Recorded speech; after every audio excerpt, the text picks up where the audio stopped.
It began not on a battlefield, but in a tavern. On February 10, 1355, two students from Oxford University, Walter de Springhayes and Roger de Chesterfield, sat down for a drink at the Swindlestock Tavern. They complained to the landlord about the quality of the wine. He responded with stubborn and saucy language. The students threw the wine in his face, and then the pewter mug itself. They had no idea they had just lit the fuse on a powder keg. This wasn't just a bar fight. The landlord raised a cry for help from his neighbors and fellow townsfolk. The students, in turn, retreated to the university to gather their own allies. Suddenly, the great bell of St. Giles's Church began to ring, a prearranged signal for the townspeople to arm themselves. In response, the university's bell at St. Mary's rang out, calling the scholars to arms. The city was dividing itself into two armies. The university chancellor rode on horseback between the two factions, desperately trying to de-escalate the situation. He reminded both sides of the peace they were sworn to uphold, but it was too late. Arrows began to fly. The initial conflict was disorganized, a series of street brawls and skirmishes that lasted the rest of the day. But as night fell, a far more sinister plan was put into motion. The town's bailiffs sent riders into the surrounding countryside. This is where a simple riot transformed into an organized massacre. The riders went out under the town standard, crying havoc, havoc, smite fast, give good knocks. They were recruiting an army. The next morning, a mob of nearly 2,000 men from the countryside, armed with axes and clubs, marched on Oxford, eager for a chance to attack the privileged and wealthy students they had resented for years. The city gates were thrown open for them.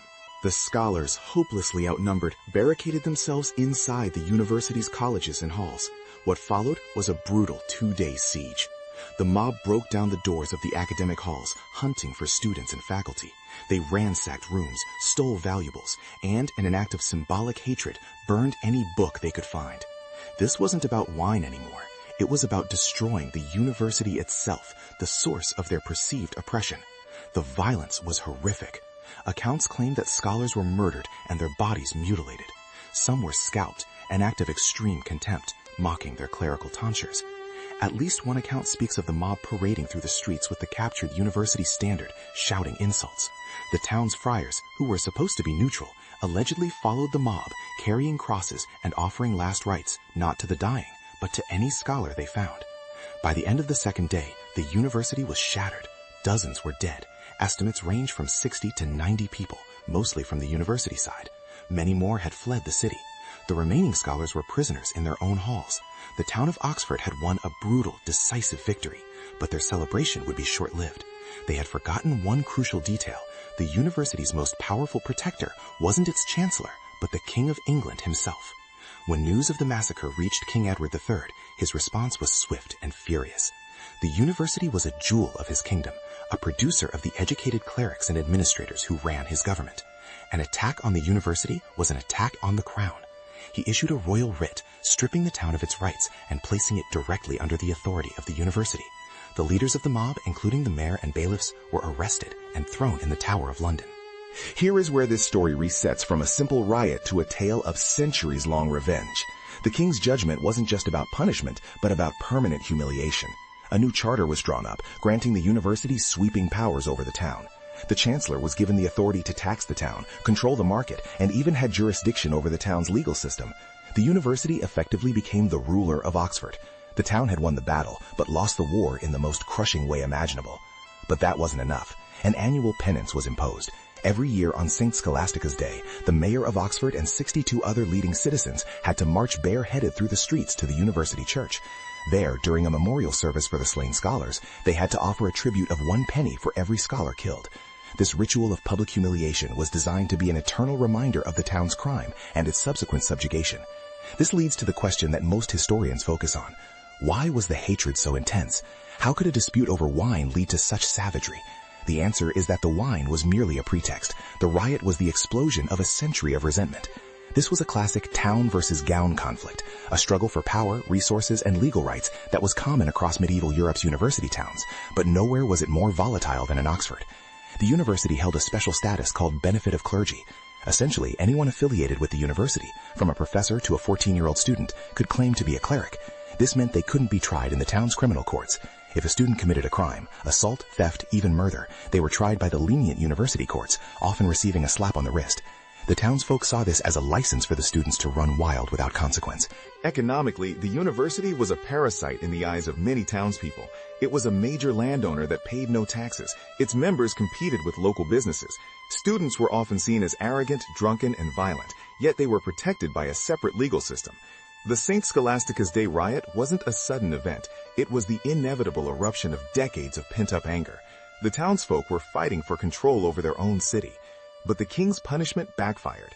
Instead of quelling the tension, it codified the university's supremacy, making the resentment even deeper. For centuries, the relationship between town and gown in Oxford was defined by this single event. Every year, the humiliating march reminded the town of its defeat, keeping the old wounds open.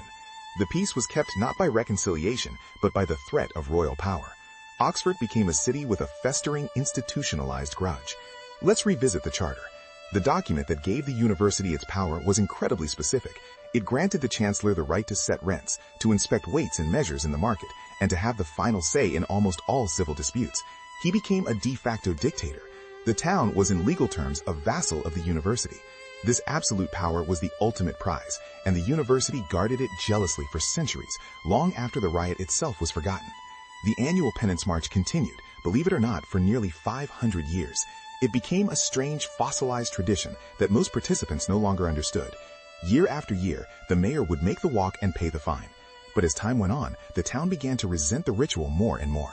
It became a symbol of an outdated power structure in an increasingly modern world. The town repeatedly petitioned to have it abolished. Finally, in 1825, the mayor of Oxford simply refused to participate. He declared the tradition an absurd and offensive relic of a barbaric past.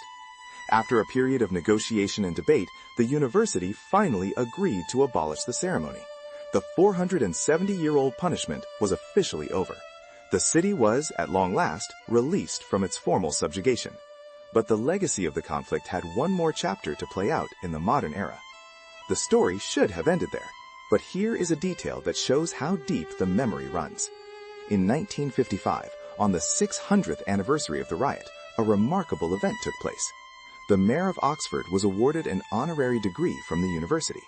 The vice-chancellor, in his speech, officially forgave the town for the riot. The mayor, in turn, forgave the university for its centuries of vengeful punishment. It was a symbolic act of reconciliation, 6 centuries in the making. This bizarre chapter of history is a powerful lesson in how small conflicts can expose deep societal fractures.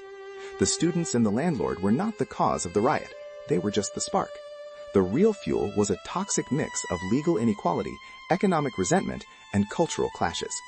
The violence was a symptom of a city at war with itself, a struggle between 2 powerful institutions that refused to coexist as equals. The wine just brought it all to the surface. The Swindlestock Tavern is long gone, now the site of a bank, but the bells of St. Giles and St. Mary's still ring out over Oxford. The event is a deep but often overlooked part of the city's identity.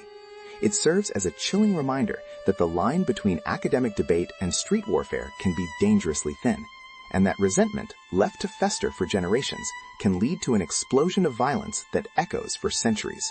For the very first death toll marks this as the single most violent event in the history of Oxford, far exceeding any battle or political upheaval.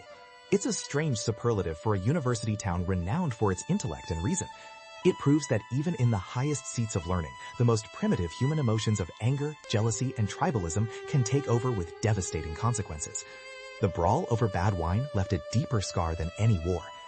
The legal privileges that caused so much anger were gradually eroded over time, but for centuries, the university wielded its royally granted power with an iron fist. The town of Oxford was not just a host to the university, it was its property. Every aspect of civic life was subordinate to the chancellor's authority.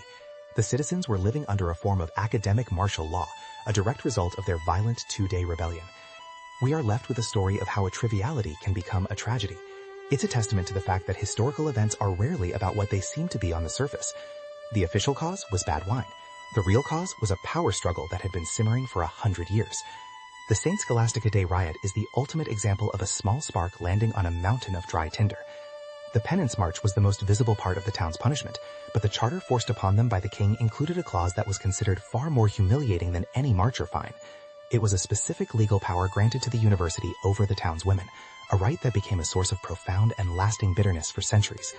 To discover the nature of this shocking hidden privilege, watch the full investigation.